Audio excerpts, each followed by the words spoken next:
back at JBSports. I'm your host, Jonathan Bird, and today is going to be just my reaction to Elimination Chamber and what happened. Thankfully, I was correct on almost all my calls, so I don't have to do a punishment this time. I still have to film the last one, but I won't get to it. But we will just go straight into it. Women's Elimination Chamber. Everybody's coming out.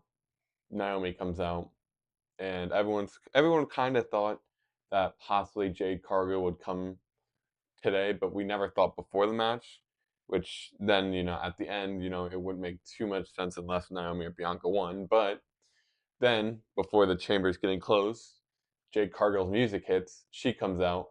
Liv's sitting there like, oh, please, please don't go after me. Please don't hit me. I didn't do it. I didn't do it. She brings the fist up to go to her, turns, and just starts wailing on Naomi. And I mean, she was whooping her. Yeah, she was whooping her. And it was just out of nowhere. I was excited. I'm happy to see Jade Cargill back, but it was insane. I did not expect her to be back in the beginning. I I knew that it wasn't Liv who actually attacked her. I knew it was going to be either Naomi or Bianca. There's still a chance it was Bianca's fault. She could have told Naomi to do it, and that's the reason why Naomi attacked her. But because Bianca still had her like coat on, and then when Jade started fight, like Jade came in the ring, that's when she took it off, looking like she was ready to fight, which could just be accidental or on purpose. You never know. But I think this is gonna be a really good storyline heading into Mania. Of course, you're gonna have Jade versus Naomi, but you're also gonna have to figure out if Bianca had anything to do with it. But overall, great start. I really like how it started, and then throughout the match was just a good match itself. Um, Personally, I really wanted, um, really wanted Roxanne or Alexa Bliss to win. Neither of them did. It was Bianca by the end of it, but Bianca, she was kind of like she had the story. She was, really mad that Naomi just got kicked out the match by one of her other friends that just came back after months of being gone. So she just had the energy, she just had the story throughout the whole match, and it was a pretty good one. It was a really good chamber match. There was one point where, well, Bianca whipped Liv with her hair. Of course, that looked so painful, and I think it was Liv, just took him swinging her between the cage and one of the pods, and it was nasty. But at the end of it, Bianca does come out with the win, pinning Liv Morgan. Next, next match was Trish Stratus and Tiffany Stratton versus Nia Jax and Candice LeRae. Tiffany and Trish come out with this one. This one, it was an okay match. It wasn't anything too spectacular, anything amazing. It was kind of just there, which it's good to help Tiffany get her wins up, get a little more push behind her before going into WrestleMania against Charlotte Flair, because that's something big that Tiffany needs and hasn't fully gone yet. I mean, she got the Money in the Bank, but it just adds up to it. So it was an okay match, nothing special. Definitely the least exciting match of the night out of them all, which there's only four, but you know what I mean. It was the one that was lacking out of all of them. The next one, Kevin Owens versus Sami Zayn. Wow, what a match that was! I didn't. It was really good. It was really fun. They were going all over the arena. At one point, they brought out a barbed wire chair, which was awesome. They were going at each other. There was one spot where Sammy, um, I think, dropped toe hold or something like that, and got Kevin hit his eye right against the barbed wire chair, and then slammed him onto it. So great moments. Kevin Owens does come with the at the end. Kevin Owens does get the win after power bombing Sammy on the apron like 2 or 3 times, and then after you think it's done, Kevin starts to walk away, comes back, rips up the mat on the outside, puts Sammy up for another power driver. Like he's trying to kill this man. Like they were trying to kill each other. There was one point where Sammy was thrown over, like he was on the top turnbuckle, was thrown over into 2 tables. Like they were trying to harm each other. It was a good match. It was really physical, and but at the end, Kevin brings him up, and you're like, oh man, Kevin's trying to end this guy right now. And Randy Orton music hits. Great moment. See him come out. He went straight after Kevin, RKO, got some moves in there, was going for the pump. You kind of saw him bring a chair. He had it up. He was thinking about it, put it down. Then, of course, he brought the knee pad down, was going for the punt, backed up, and then for the first time in like forever, WWE security actually does their job when we don't want them to. And Randy did not get the punt off, but he did scare Kevin a bit, so Kevin ran off. Which this is going to be a great. Honestly, this match, another no DQ match at WrestleMania between the two, and then Randy just ends the match with just a punt for a win. That would be perfect. I want the '09 Randy back. I want the crash out Randy back because he's a lot of fun like that. But overall, really fun match. Love what Kevin Owens and Sami Zayn can create in the ring as a duo, one on one. Everything they do is great. And then last match of the night, the men's elimination chamber match. This was really fun as well. I really like this one. Seth Rollins and Drew McIntyre starting it off was absolutely wild, just because the hatred they have for each other, and not only the hatred they have for each other, but the hatred they have for CM Punk. So I was waiting for CM Punk to come out third, but he didn't. First person to get eliminated was Drew McIntyre on another roll up. I don't know what's with this guy with the roll ups, but he cannot get out of them. His weakness is roll ups. At this point I could beat Drew McIntyre in a match just because of a roll up. That's how bad it's been. So um, it just we got to give something for Drew. A match between him, Damian Priest, or LA Knight at WrestleMania isn't the worst thing, but it's not what we want. We want something a little better for him. Next person eliminated was right after, actually, was Damian Priest. I think Drew attacked him. Logan Paul hit a frog splash from, I think, the top chamber part, and then got him out because Punk wasn't out yet. Yeah, and he got Damian Priest out. Next person to come out was CM Punk. Well, yeah, CM Punk, and then wait, one of the two came out. I think it might have been Punk last. Yeah, it was Punk last. John Cena came out, and then it was Punk, something like that. And overall, the rest of the match pretty good. Logan Paul got, I think he was next out, then Seth, because when it was just Seth versus Punk versus Cena, of course, Seth wants to go after Punk, so he pushes Cena away, so he's mine. And then they just go 2v1. Like they're doing my boy Seth 30. I don't know what he did to them. I don't know what he did to deserve that. But he's just getting bounced around by each other. And then a little later, he just puts Cena through the pot. So he gets a little time to CM Punk by himself. They fight back and forth. Seth couldn't get him pinned, and then eventually, I think it was a go to sleep into an attitude adjustment, and Seth Rollins was out of there. But this wasn't the last we would see of Seth Rollins. Um, Seth Rollins then rolls out to the side. Then John Cena, Punk look at each other, and then they go at it. They had their moment, and then they just go right at it. And at the end, it's looking like CM Punk's about to get the upper edge, and you just see Seth out of the corner screen come from nowhere and just curb stomp him. Cena doesn't know what to think. Still takes him over and puts him his submission, SCFU, or whatever it is.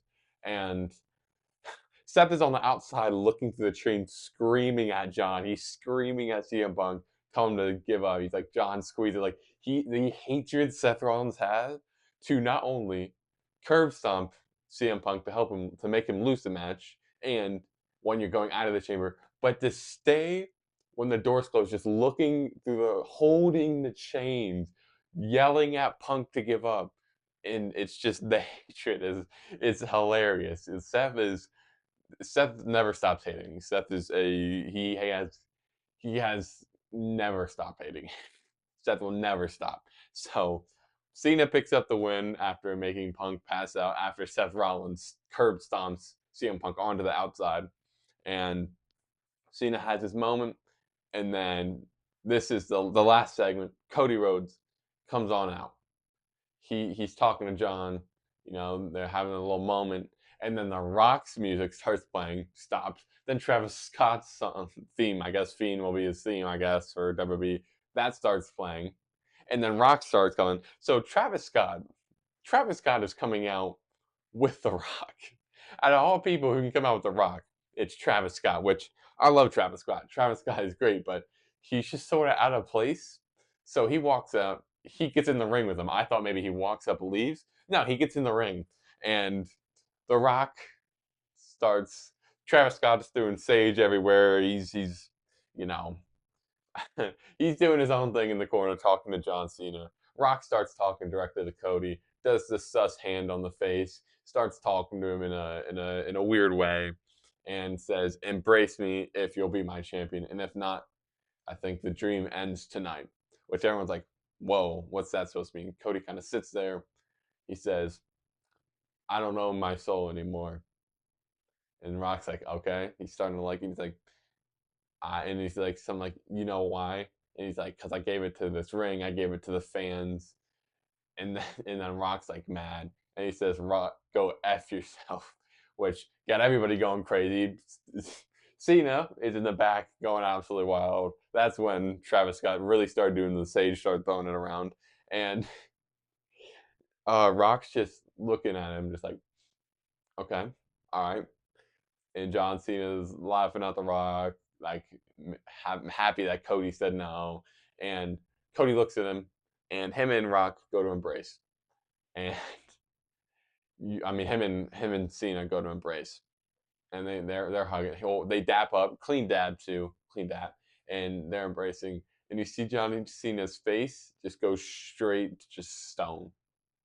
And Rock does the throat slit, the little symbol, and I'm thinking like, oh, John Cena's just like, oh, getting at the Rock, making fun of him, like, oh, look, you can't get everyone, you can't get what you want.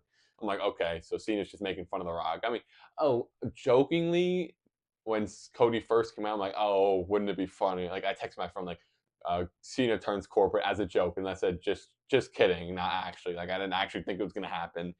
And then when Cena pulls away from the hug, shaking the hand, just low blow, just straight kicks him. When I tell you, I jumped off my couch, probably the highest I've ever jumped in my life. It was true. Probably even higher when the Commanders made that kick to win the playoff game. I jumped real high because this moment was so unexpected. And I was just sitting there just shocked because I just saw John Cena face John Cena, the Make a Wish King himself, John Cena, the king of everything, the king of nice, the king of gratitude, the king of being humble, just turn heel in front of everybody. And I couldn't speak. I was just looking at the TV, just watching John Cena just start to beat the brakes off of Cody. Uses the golden watch, Dusty's watch, uses the microphone, uses the championship. Cody Rhodes gets busted open in the head from it, and he's just staring at him. John, crazy face, scary face. Travis Scott laughing in the background, making fun of Cody. Rock loving every minute of it. Then and then John Cena, when Cody's on the ground, they rip the shirt off, so Rock takes off the belt. Travis Scott brings him up for a second. John Cena puts him down, and then Travis Scott just smacks Cody in the face, and not even like a light smack. He smacked him in the face, like he smacked him really hard in the face. So, and Rock even said it in the press conference, like he smacked him. So that happens, which is funny because I just saw Travis Scott smack Cody Rhodes in the face, which you never thought you'd see that, especially him in the ring. And then Rock takes the belt and he just starts whipping him, and it's just all around just bad. And then Cena, there was a cold picture. I'll probably have it in the back. I don't know, thumbnail. I'll put the picture up, and it's just Cena stepping on Cody's face, The Rock with it, Travis Scott in the back, and they just leave him there, a bloody mess by himself. They just walk off. Another cold picture they had, and they just ends there. They walk off. Commercial hits. Cody's getting help to the back, and it's just like, wow. Everyone was like, "Oh, it's his last run. We won't get heel Cena. It's okay though. We still love John Cena." Ah, Triple H said, "I'm pulling the trigger on this tonight." He said, "I'm giving you that heel Cena you wanted." I've seen a lot of mixed reactions, a lot of people angry, a lot of people happy. I'm ecstatic. I love this move. I think this one really makes the road to WrestleMania that much better. Which I haven't thought I didn't think it was bad. I thought it was all right. I think it needed something to make it really good, which this was. But a lot of people were saying it was bad, but I didn't think that. I think it was pretty good so far. But he just John Cena turning heel just put a whole new wrinkle to the story. And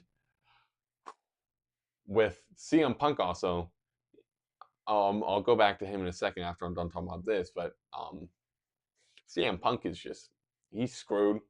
I think personally he's going to use the favor from Paul Heyman to get in the main event with John Cena and Cody Rhodes because honestly, I still think I would love for CM Punk to win at least main event because without a doubt, I have a feeling Punk on Raw is going to have a promo on Seth Rollins and on The Rock because somehow he's going to twist it to say where, hey, I can't believe another I can't believe one of Dwayne's guys is in the main event instead of me. It makes me sick.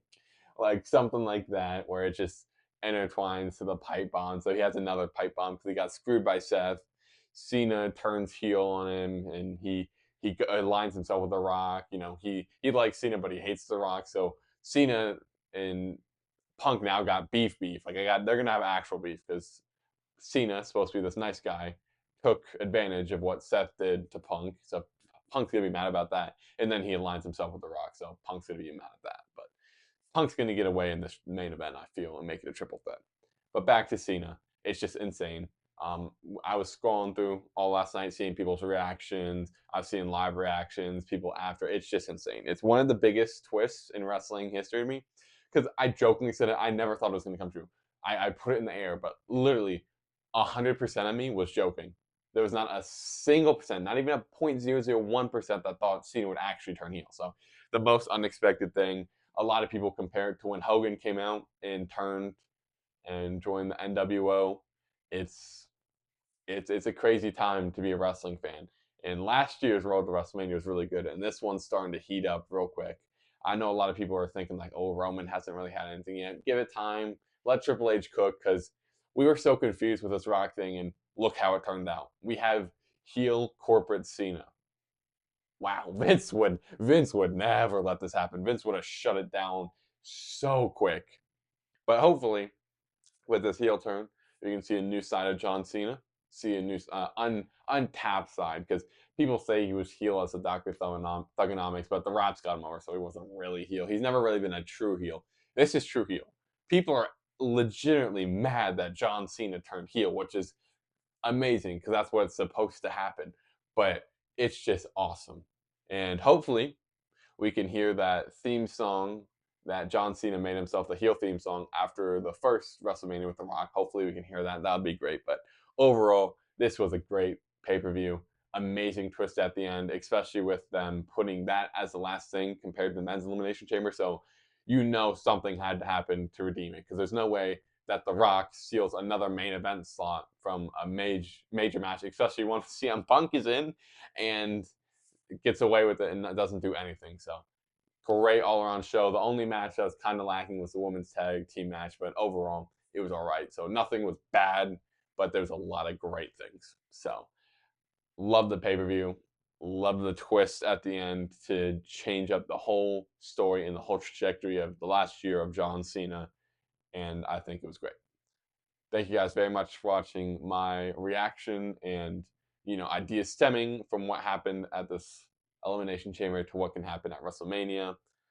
And hopefully you enjoyed, and I will see you in the next episode. Bye. Subscribe.